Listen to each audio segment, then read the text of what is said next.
The invisible thread Prisha Sharma arrived at Malhotra Designs precisely 7 minutes before she needed to, as she did every morning. The sprawling, glass-fronted architecture firm was still quiet, just how she liked it, a brief window of calm, before the storm of meetings, calls, and her boss's demanding presence filled the day. "Morning, Prisha?" Dhruv from IT called out as she passed his desk. "Coffee's fresh if you want some before the dragon emerges from his cave." She smiled, used to the office nickname for Vikram Malhotra, the notoriously exacting founder and principal, architect of the firm. "Thanks, but I brought my own, less acidic." She patted her insulated travel mug, containing the carefully brewed chamomile tea that helped her maintain her composure through Vikram's critiques. "Smart woman. You'll outlast us all." Dhruv chuckled before turning back to his monitor. At 28, Prisha had been with Malhotra Designs for 3 years as a marketing coordinator, helping to craft the firm's image with the same precision that its architects brought to their award-winning designs. She was good at her job, excellent in fact, but that didn't seem to matter to Vikram Malhotra. Her desk sat just outside his office, positioned perfectly for him to deliver his rapid-fire instructions whenever he emerged. From this vantage point, she could see into his private sanctuary when the door was open. The meticulously organized drafting table, the wall of awards, and the man himself, usually hunched over blueprints with an intensity that bordered on obsession. Prisha set down her bag and powered up her computer, running through her mental checklist for the day. The Singapore client presentation needed finalizing, the new website copy required Vikram's approval, and there was that charity gala to coordinate, the one Vikram had initially refused to attend until Prisha had carefully outlined the potential networking benefits. "Ms. Sharma." The voice cut through her thoughts like a cold knife. She looked up to find Vikram standing in his doorway, immaculate in a charcoal suit that probably cost more than her monthly rent. At 36, he carried himself with the confidence of someone who had built an empire from scratch. His dark eyes, framed by subtle crow's feet that only appeared when he frowned, which was often, were fixed on her. "Good morning, Mr. Malhotra," she replied, her tone professional. "The Singapore presentation is ready for your review, and I've drafted responses to the journalist inquiries about the Sustainability Award." He nodded curtly. "The Singapore clients called. They've moved the meeting up to tomorrow. I need the presentation by noon today." Prisha felt her stomach tighten. That meant reworking everything and canceling her lunch plans. "Of course, I'll have it ready. And the charity gala this weekend? I need you there." This was unexpected. "Me? I thought Anjali from PR was handling the event coverage." "She's on leave. Family emergency." His expression remained unreadable. "You'll attend with me. There are potential clients I want to introduce to our marketing approach directly. With you?" Prisha repeated, trying to mask her surprise.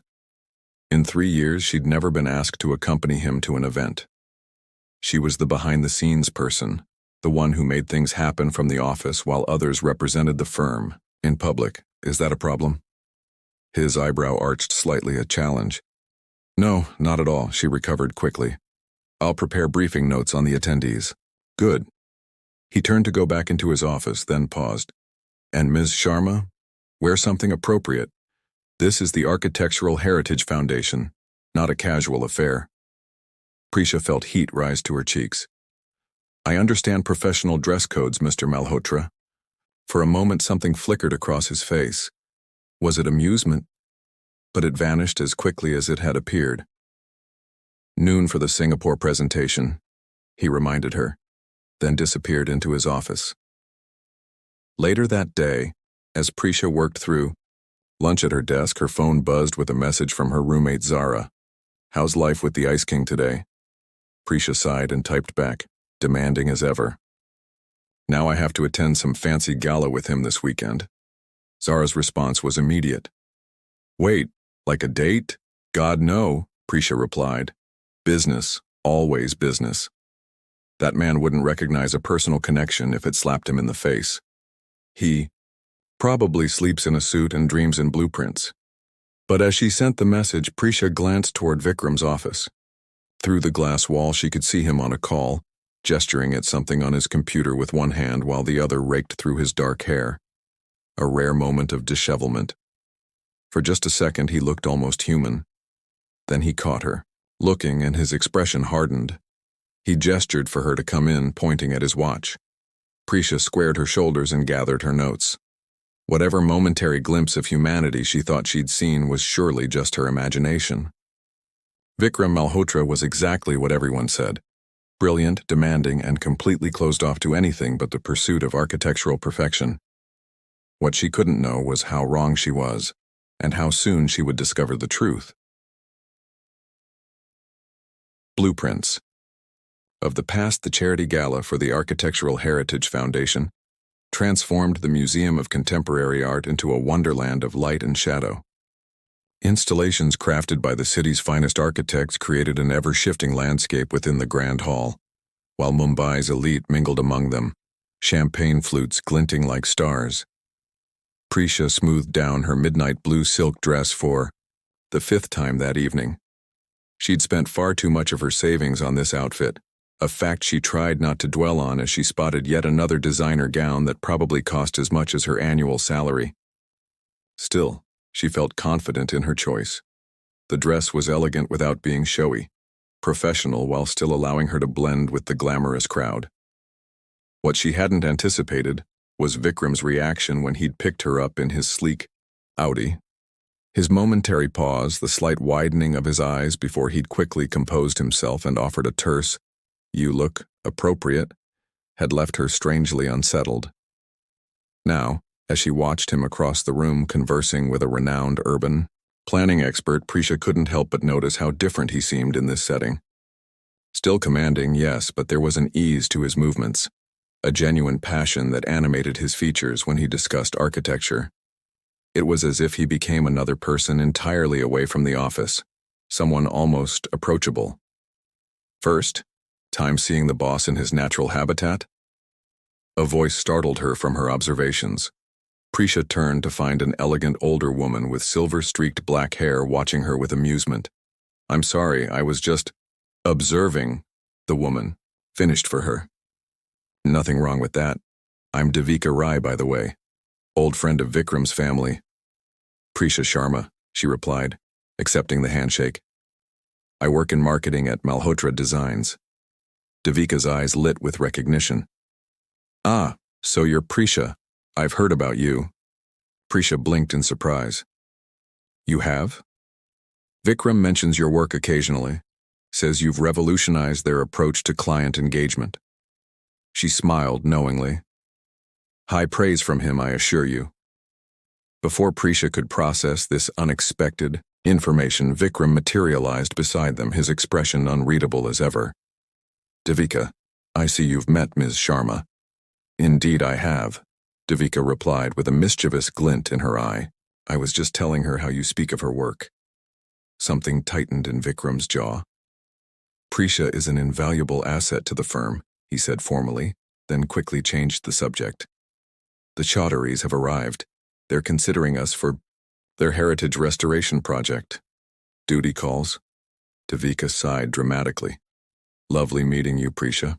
I hope we'll chat again soon." As Devika glided away, Prisha found herself alone with Vikram, a peculiar tension hanging between them. "I didn't realize you discussed my work with others," she ventured. Vikram adjusted his cufflinks, a habit she'd noticed he fell back on when uncomfortable. "Your marketing strategies have been effective. I acknowledge competence when I see it." It was perhaps the closest thing to a compliment he'd ever given her. "Thank you," she said, genuinely surprised. "That means a lot, coming from you." Something shifted in his expression, a softening around the eyes that vanished so quickly she might have imagined it. "The Chaudharys," he reminded her, gesturing toward an elderly couple across the room. The remainder of the evening passed in a blur of introductions and conversations about Malhotra Design's approach to historical preservation. Prisha found herself genuinely enjoying the discussions, especially when Vikram unexpectedly deferred to her expertise on several occasions. It was nearly midnight when disaster struck. Reaching for her clutch at their table, Prisha accidentally knocked over a water Glass. She lunged to catch it, but only succeeded in sending it crashing to the floor, splashing water across the hem of her dress and, horrifyingly, onto Vikram's perfectly polished shoes. "I'm so sorry," she gasped, mortified as heads turned toward the commotion. Vikram, surprisingly, seemed unfazed. "It's just water," he said, handing her his pocket square. "Here." Grateful for his unexpected calm, Prisha dabbed at her dress, then excused herself to the restroom to assess the damage. The water had left a noticeable dark patch on the silk, but it would dry. Her composure, however, felt more permanently dented. When she returned, Vikram was collecting his coat. "It's getting late," he said. "I think we've accomplished what we needed to here." The drive back was quiet, though not entirely uncomfortable. Prisha found herself stealing glances at his profile, illuminated intermittently by passing streetlights. She'd never been this close to him for so long outside the office, and there was something almost hypnotic about watching him navigate the empty streets with the same focused precision he brought to everything. "Thank you," she said suddenly, breaking the silence, "for not making a scene about the water and for introducing me to everyone tonight." His hands tightened slightly on the steering wheel. "You represented the firm well." When they arrived at her apartment building, a modest complex in a gentrifying neighborhood, Vikram insisted on walking her to the entrance, a courtesy she hadn't expected. "I'll see you Monday morning," he said as they reached the door. "The presentation for the Chaudhurys will need to be our priority." "Of course," she nodded, fishing her keys from her clutch. "I already have some ideas based on tonight's conversations." He smiled then, actually smiled, and the transformation was startling. "I expected nothing less." Prisha watched him drive away, perplexed by this new version of Vikram Malhotra that had emerged tonight. It was as if she'd caught glimpses of a person hidden beneath the stern exterior she'd known for 3 years. Monday morning arrived with torrential rain that turned her usual commute into a waterlogged obstacle course. By the time Prisha reached the office, she was 15 minutes late and resembling a half-drowned cat, despite her umbrella's best efforts. To her relief, Vikram's office was still dark. She hurried to her desk, depositing her drenched coat and umbrella in the nearby closet before attempting to salvage what she could of her appearance. With Vikram uncharacteristically late, Prisha decided to use the time to retrieve some reference materials from the firm's archives for the Chaudhary presentation. The archives were housed in a seldom-used storage room down the hall, a place where completed project files went to collect dust once their digital counterparts had been properly cataloged. The musty room was dimly lit and lined with metal shelving units. Prisha navigated to the section containing heritage projects, pulling out several folders of material samples and printed photographs from previous restorations. As she gathered what she needed, her elbow knocked against a stack of older files, sending them tumbling to the floor. Sighing in frustration, she knelt to collect the scattered papers and froze. Among the fallen documents was a weathered manila envelope, its contents partially spilled out. Black and white photographs, their edges curling with age, and staring up at her from one of them was her own face. Prisha's hands trembled as she picked up the photograph. It showed her, perhaps 5 years younger, serving coffee at the Sunbeam Cafe, the small establishment where she'd worked part-time during her final year of university. She was smiling at someone outside the frame, unaware of being photographed. There were more. Her at a campus exhibition presenting her marketing thesis. Her walking through a park she recognized from her university days. Candid moments from a life she'd lived before ever setting foot in Malhotra Designs, and scrawled on the back of one photo, in handwriting she immediately recognized as Vikram's. Potential candidate, Prisha Sharma. The room seemed to tilt around her. These weren't recruitment photos, this wasn't normal hiring practice. These were surveillance, evidence that Vikram Malhotra had been watching her long before he'd ever offered her a job. "Ms. Sharma?" His voice from the doorway sent ice through her veins. "What are you doing in the archives?" Prisha stood slowly, the photographs clutched in her hand, and turned to face her boss, the man who, she now realized, was a complete stranger.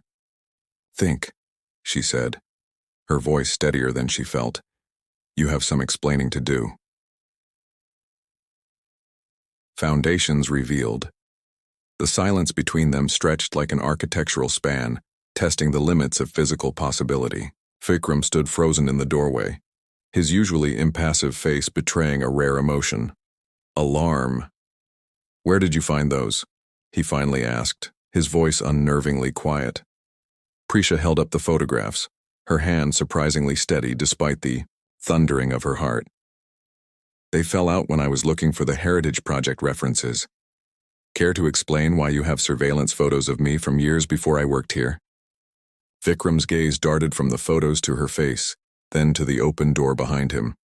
With deliberate movements, he stepped fully into the archive room and closed the door. "This isn't how I wanted you to find out," he said. "Find out what exactly?" Prisha felt anger rising beneath her confusion. That my boss has been stalking me? That my entire career here might be based on whatever this is? She gestured with the photos.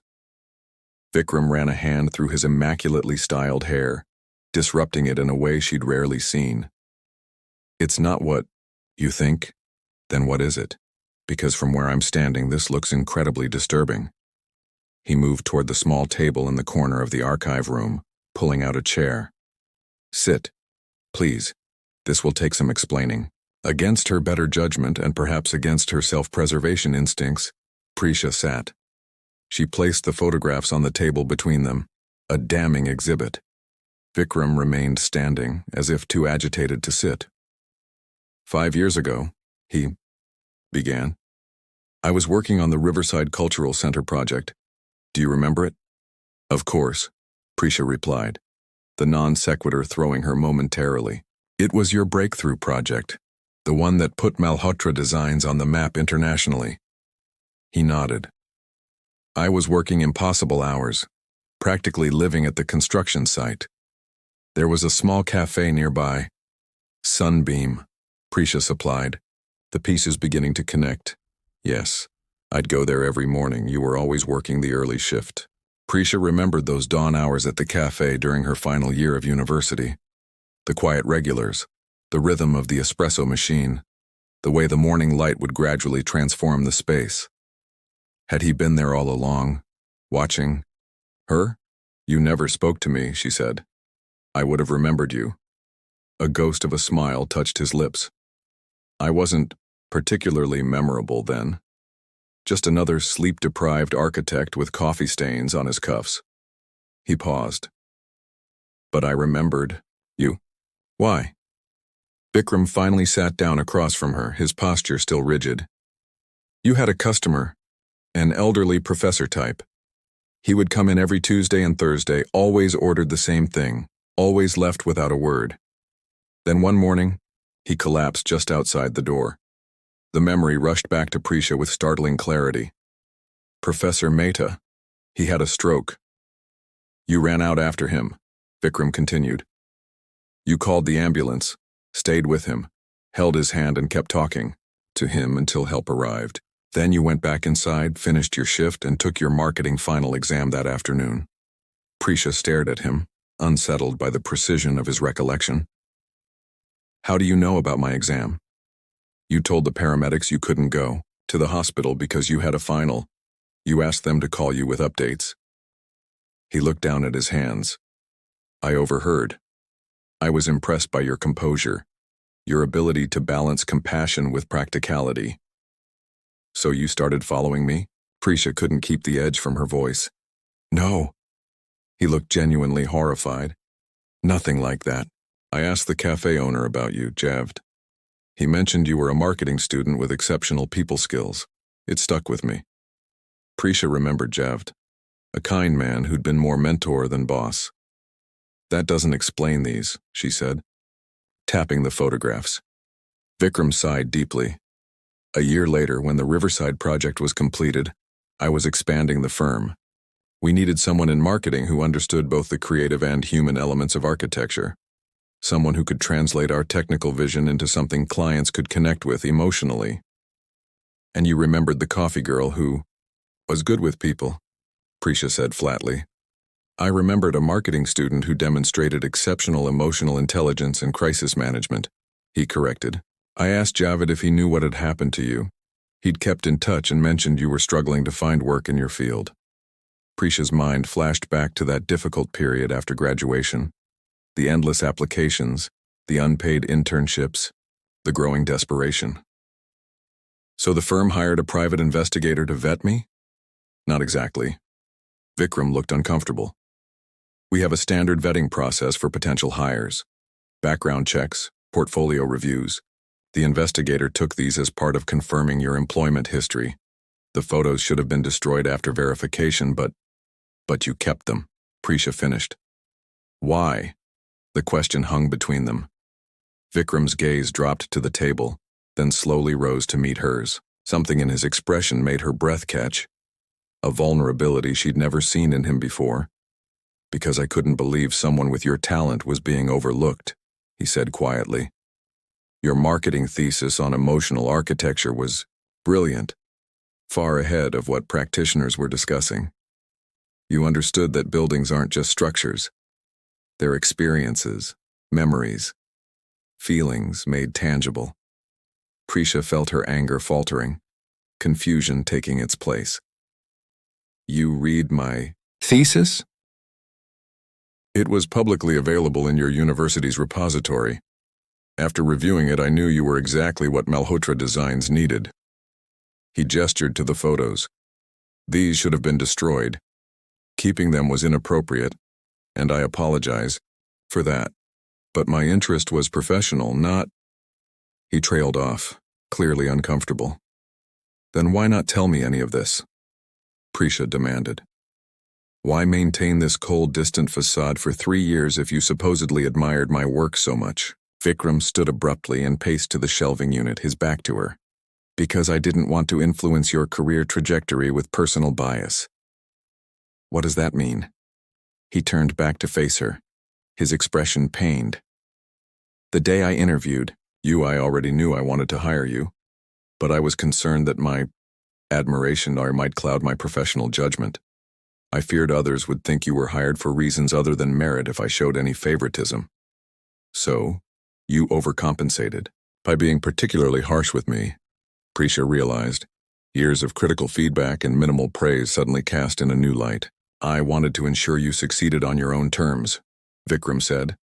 That everyone, including you, would know your advancement was earned through your exceptional abilities, not because of any personal connection. Prisha stood now too, needing to be on equal footing. That wasn't your decision to make.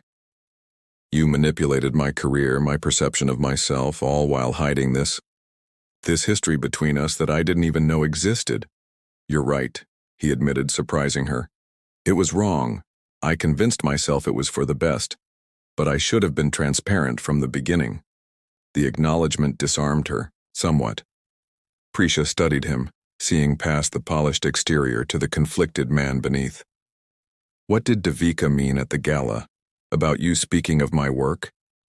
A flush of color touched Vikram's cheeks. I may have mentioned your accomplishments to some colleagues and friends. Perhaps, frequently. Why? The question seemed to catch him off guard. Because I'm proud of what you've achieved here, he said simply. No, Prisha pressed, stepping closer. Why me? Of all the marketing graduates struggling to find work, why fixate on me? Vikram's composure slipped entirely then, revealing something raw and genuine beneath. Because you reminded me of myself, he confessed. The dedication, the work ethic, the refusal to give up despite obstacles. But where I shut people out, you connect with them. You see beyond the structures to the people who inhabit them. It's what makes your marketing approach so effective. You understand that architecture isn't just about buildings. It's about the lives lived within them. Prisha absorbed his words, trying to reconcile this earnest man with the cold taskmaster she'd known for 3 years. I don't know what to do with this information, she admitted. You could leave, Vikram said quietly. I would understand. I could provide recommendations that would secure you a position at any firm in the country. The suggestion stung in a way Prisha hadn't expected. Is that what you want? No, he answered, the word almost involuntary in its quickness. But it might be best for you. Prisha gathered the photographs from the table, considering them again. The anger that had initially gripped her had subsided, replaced by a complicated mix of emotions she couldn't quite untangle. I need time, she finally said. Time to process this and decide what it means for my future here. Vikram nodded, relief visible in the slight relaxation of his shoulders. Of course. Take whatever time you need. As Prisha moved toward the door, Vikram spoke again. Prisha. It was the first time he'd ever used her first name. The sound of it in his voice sent an unexpected shiver through her. Whatever you decide, know that everything you've accomplished here has been entirely your own doing. I may have opened the door, but you've walked through it on your own merit. She paused at the threshold, not turning back. I'll keep that in mind, Mr. Malhotra. As she walked back to her desk, the photographs tucked safely in her bag, Prisha felt as though the entire foundation of her professional life had shifted beneath her feet. The question now was whether she would find new ground or fall through the cracks. Structural changes. The week that followed their confrontation in the Idea archives was the strangest of Prisha's professional life. She'd requested 2 days off, time she spent alternately pacing her apartment and pouring out the bizarre situation to a wide-eyed Zara. Before returning to the office on Thursday, Vikram had respected her need for space with an uncharacteristic sensitivity. Upon her return, she found a formal email outlining that she would report temporarily to Nikhil, the creative director, while she considered her future with the firm. There was no mention of their conversation, no pressure to make a decision. Just a professional courtesy that somehow made everything more confusing. You should report him to HR, Zara had insisted over wine the night before her return. Keeping surveillance photos? That's seriously creepy territory. But Prisha found herself hesitating. It's not that simple, she'd tried to explain. The photos were from a legitimate background check. Keeping them was inappropriate, yes, but what? You're defending him now? Was she? Prisha couldn't articulate the complex emotions swirling within her. Beneath her justified anger and sense of violation lay something else. A strange fascination with the revelation that the intimidating Vikram Malhotra had seen something in her years ago, had followed her career with interest, had apparently spoken proudly of her work to others while maintaining a cool professional distance. Now, a week after her return, Prisha sat at her desk, reviewing client feedback on the Chaudhary proposal, which had progressed without her direct involvement with Vikram. Through the glass wall of his office, she could see him on a video call, gesturing at something on screen with the precise movements she'd grown accustomed to over 3 years. He looked up suddenly, catching her watching him. Instead of the usual, quick aversion of her gaze, Prisha held his eyes for a moment before deliberately returning to her work. Small acts of defiance had become her way of reclaiming agency in their newly complicated dynamic. Prisha? Nikhil appeared beside her desk, interrupting her thoughts. The design team needs your input on the brochure copy for the Riverside expansion. Do you have a moment? Of course, she replied, grateful for the distraction. As she followed Nikhil to the conference room, she felt Vikram's eyes on her back, but didn't turn around. This strange limbo couldn't continue indefinitely, she knew. Eventually, she would need to make a decision. Stay and establish new boundaries, or leave and start fresh elsewhere. The design meeting ran long, and by the time it concluded, the office had emptied for the evening. Prisha returned to her desk to collect her things, surprised to find a slim folder placed precisely in the center of her keyboard. Inside was a letter of recommendation, glowing, comprehensive, and addressed, to whom it may concern. Below Vikram's signature was a handwritten note. Your choice, no pressure. The gesture sent an unexpected pang through her chest. He was giving her an exit strategy, making it easy for her to walk away. It's not a trap, if that's what you're wondering. Prisha startled at Vikram's voice. He stood in his office doorway, jacket off and sleeves rolled up, a rare sight that spoke to the late hour. "I didn't think it was," she replied, closing the folder. "Though it does feel like you're trying to ease your conscience." A flicker of hurt crossed his face before he masked it. "Perhaps I am," he admitted, surprising her with his candor. "But that doesn't make the recommendation any less sincere." Prisha studied him, noting the shadows beneath his eyes, the slight dishevelment of his usually perfect appearance. Had he been sleeping poorly? The thought shouldn't have mattered to her, and yet it did. "Why did you hire me?" she asked suddenly. The real reason, not the professional justification. Vikram hesitated, then gestured to the chair across from her desk. "May I?" She nodded and he sat, his tall frame looking strangely vulnerable in the visitor's chair where clients normally perched. "I hired you because you were qualified," he began carefully. "Your portfolio was exceptional, your interview responses showed insight and your references were impeccable. But," he met her eyes directly, "but I also hired you because watching you for those few minutes during a crisis showed me something no resume could convey. You possess a rare combination of empathy and efficiency. You connect with people while maintaining professional boundaries. You see the humanity in spaces and structures." He paused. "In many ways, you balance what I lack." The admission hung between them, weighted with implications neither seemed ready to address. "Why the coldness?" Prisha pressed. 3 years of barely acknowledging my successes, of keeping me at arm's length. "I told you. You told me what you thought was a reasonable explanation," she interrupted. "But I think there's more to it." Vikram's composed facade cracked slightly. He looked away toward the darkened skyline visible through the windows. "There is," he admitted quietly. "I was afraid." "Of what?" "Of crossing lines. Of compromising your career with personal complications. Of—" he hesitated, then finished. "Of caring too much." The confession landed between them with the weight of a cornerstone. Prisha felt her carefully maintained professional detachment beginning to crumble.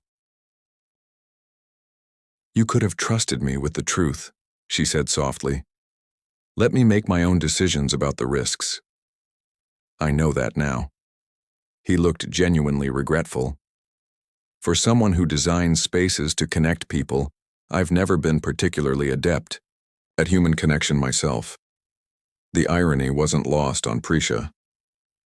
The great architect, terrible at building relationships. A rueful smile touched his lips. An apt assessment. They sat in silence for a moment, the emptiness of the office around them, creating an unexpected intimacy. Prisha found herself seeing Vikram not as her intimidating boss, but simply as a man, brilliant but flawed, confident yet vulnerable in ways she'd never imagined.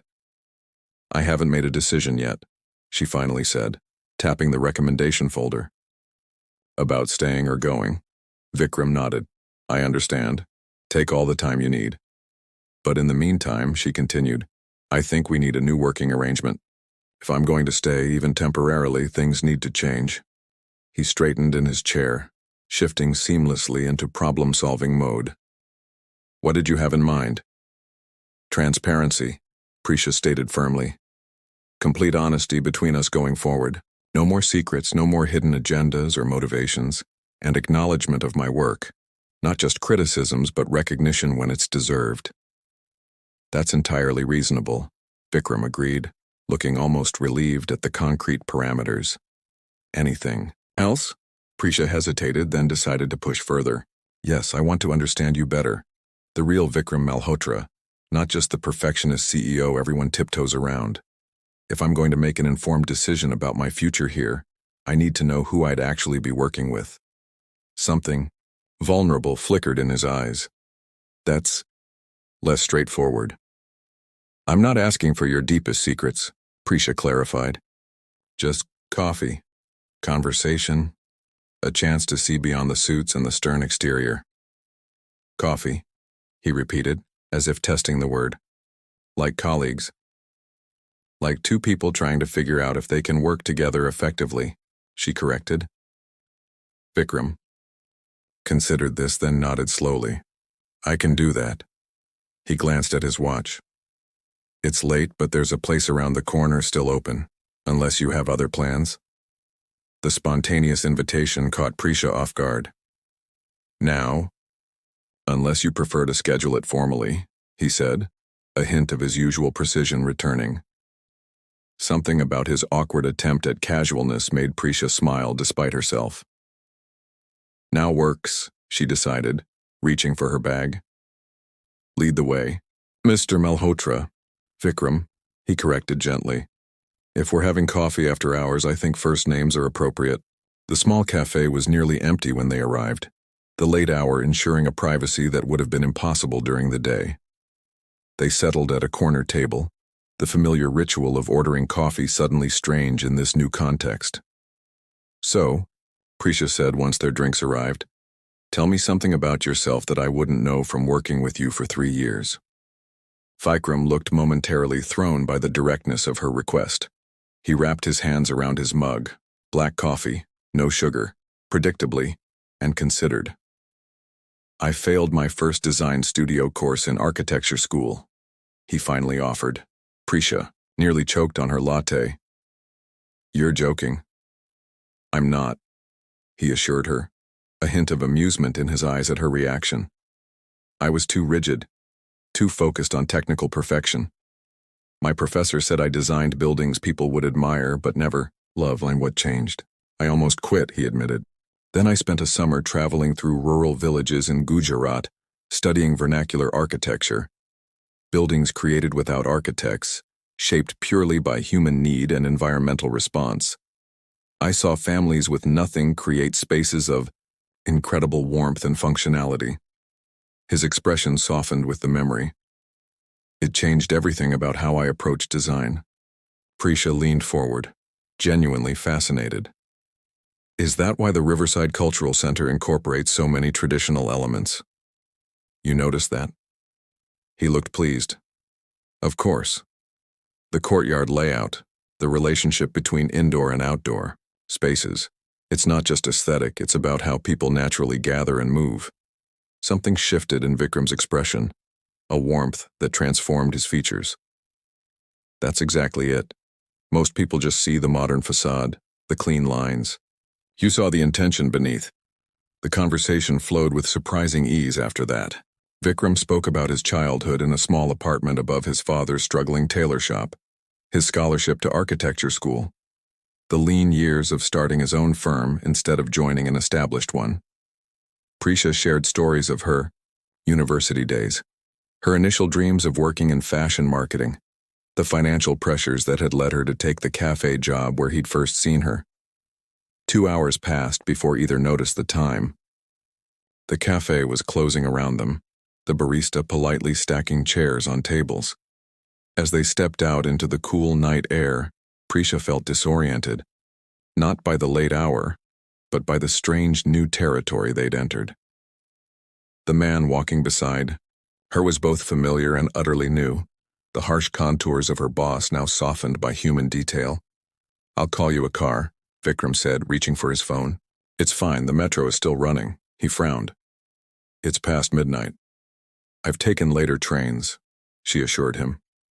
Then, seeing his genuine concern, she relented. But I wouldn't say no to a ride.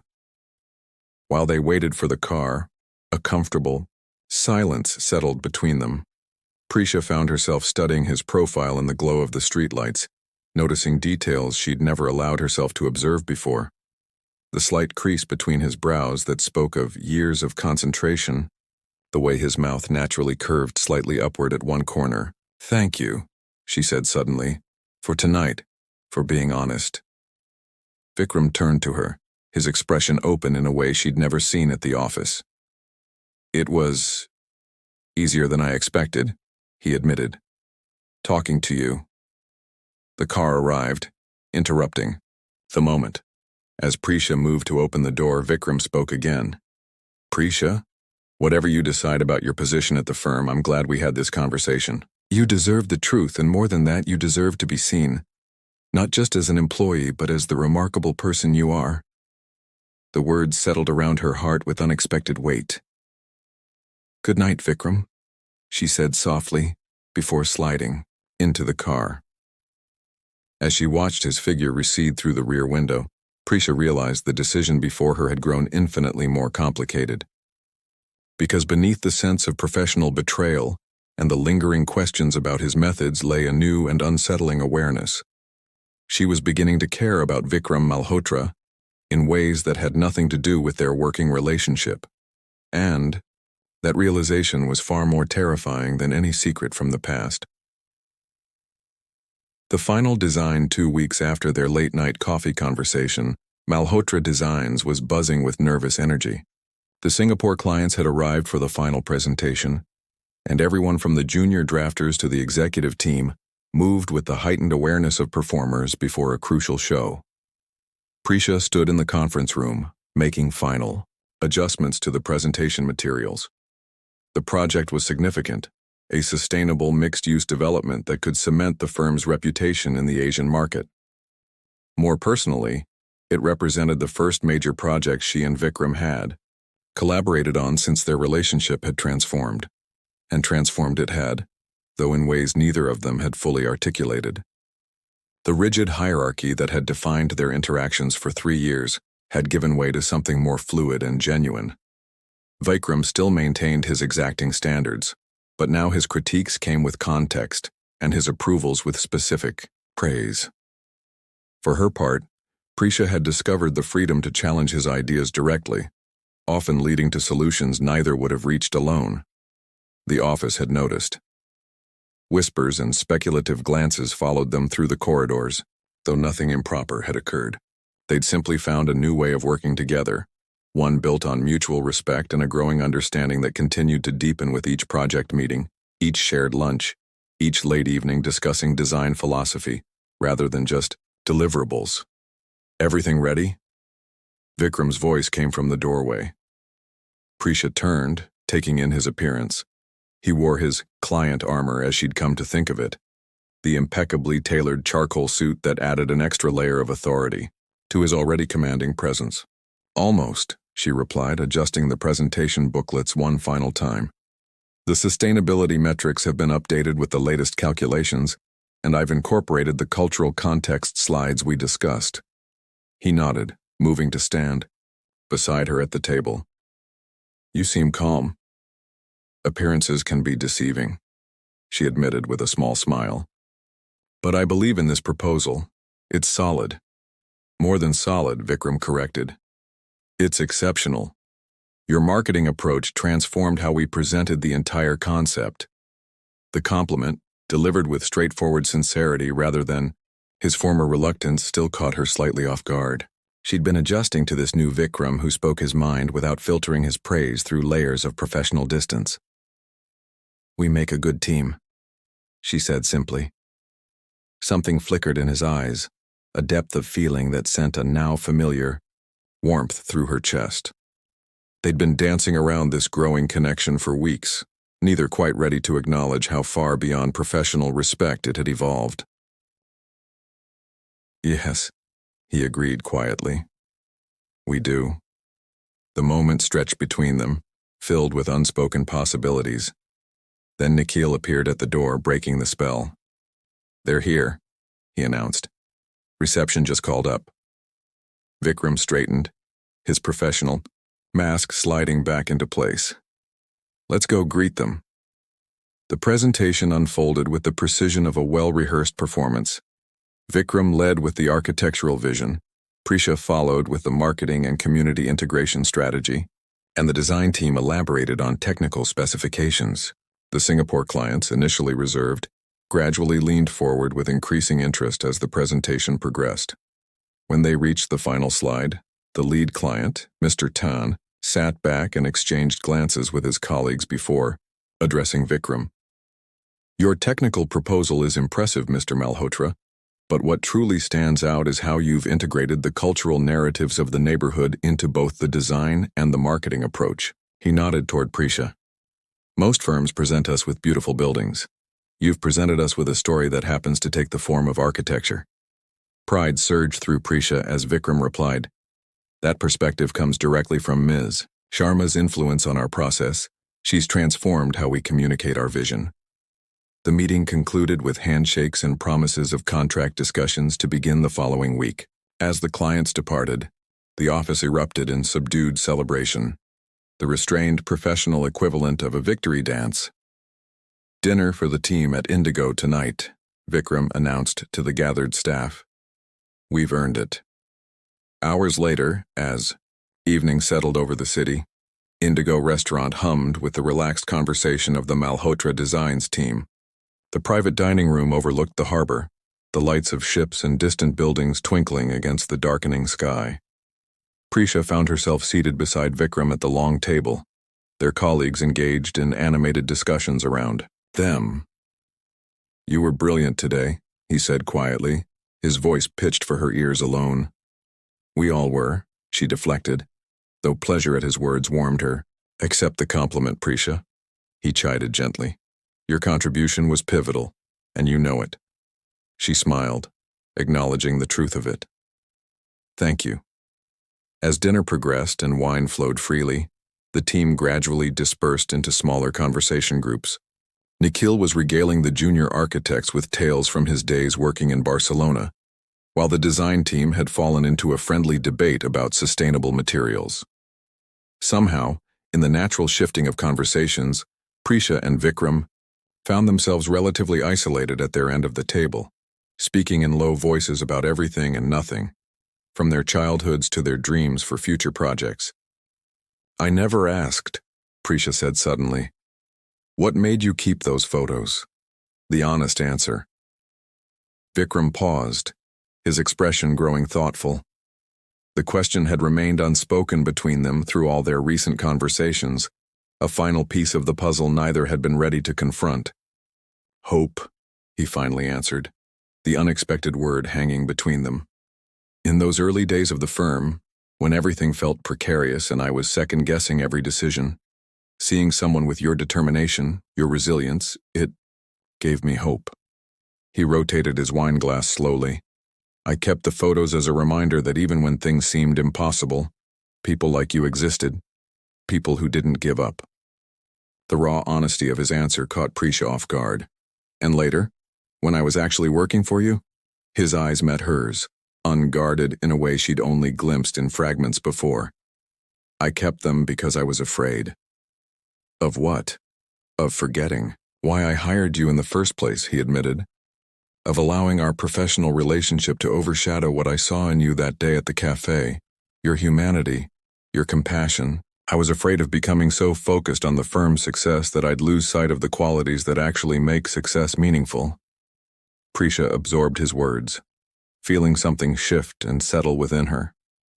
The fear and uncertainty that had plagued her since discovering the photographs suddenly seemed less significant than the journey they'd led her on, a journey toward truly seeing Vikram Malhotra, and perhaps more importantly, being truly seen by him in return. "I've made my decision," she said quietly, "about staying or leaving." Tension visibly gathered in his shoulders. "And? I'm staying," she said simply. "But not because I feel obligated or because it's comfortable. I'm staying because the work we do matters to me, and because—" She hesitated, then pushed forward. "Because I believe we create something together that neither of us could create alone." Relief and something deeper softened his features. "I'm glad," he said, the words carrying weight beyond their simplicity. As the evening wound down and team members began departing in twos and threes, Vikram asked if she'd like to walk along the harbor before heading home. The night was clear, unusually warm for the season, and Prisha found herself nodding without hesitation.